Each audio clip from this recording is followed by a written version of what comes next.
Since I was very young, I have not wanted this life. So in becoming more conscious of that, will some help arrive? Since our intellect or mind often opposes us, do we really need insights before we can be free? If I only know to stay present and succeed often enough, will that be enough? There's a very fine line in a question and a set of comments like that, and I need to be clear so that the context is right in front. It seems to most aspirants that somehow or other not wanting this life is the evidence of a spiritual life. The truth is the presence of a spiritual life has nothing to do with not wanting this life. It's with understanding that this life has been given to you to transcend the nature that has likes and dislikes, that would prefer this, or in this instance, as most of us do, we're not, I was starting to say something and I realized if I said it, I'm going to have to talk for 15 minutes on the subject, so I'm not going to say it. We're interested in discovery here. And no one can discover for you what you as an individual must realize through your own interior work. There's no substitute for it. But ideas like the ones that we talk about can be very helpful. And in this instance, one can understand that me not wanting my life could come from 1,000 things. I was abused when I was growing up. I didn't have the kind of money my friends did, so I always felt I was an outsider. I got hooked into some bad lifestyle and was a social misfit or an outcast. I mean, there could be, maybe I just was born with what we would call a very low self-esteem, no confidence at all. And so through comparison, I find myself wishing I wasn't alive.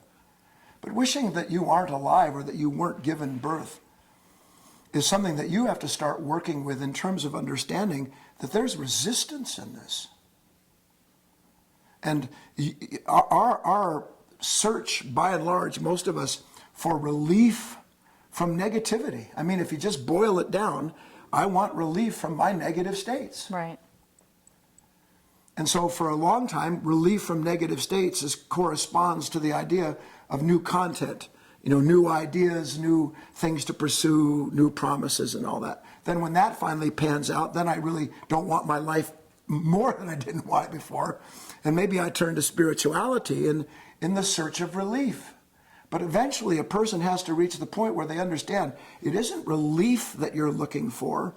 It is a full realization of the nature that sets itself against life to begin with. You cannot set yourself against life and hope that life will heal you or help you. In one respect, it's so elementary, and yet not to discount this, because everyone here in this room, all 50 people, you set, every time you wish something wasn't happening, that you weren't you, that things could be different, you have set yourself against the very light of life that revealed to you this chronically denying negative nature. And our task is not to identify with what is chronically denying, or we might say, I'm not denying, I'm pursuing, but you can't separate the pursuit of relief from the denial of the state that sends you on that course.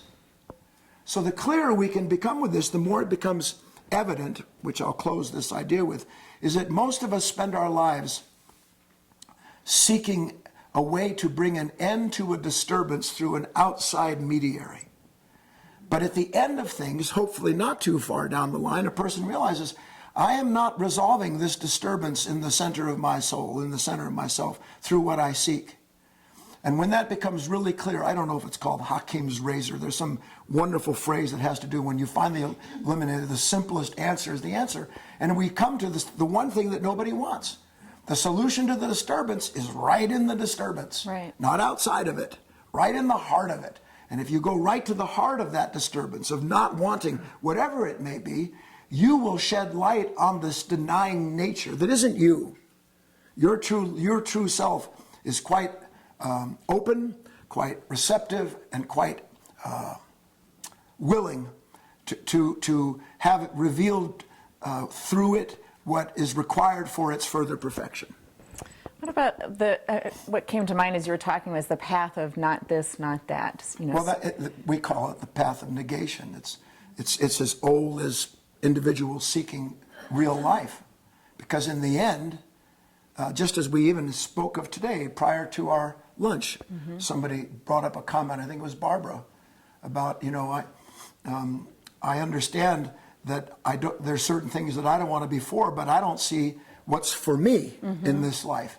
And I made a simple comment. Do you remember what it was, Barbara? Yes, you said what's for you is what's showing you what's against you. That's exactly right. What is for you is what's showing you what's against you. How else would you know that there is that which is contradictory to your own wish for consciousness, other than something comes along and goes, look at this.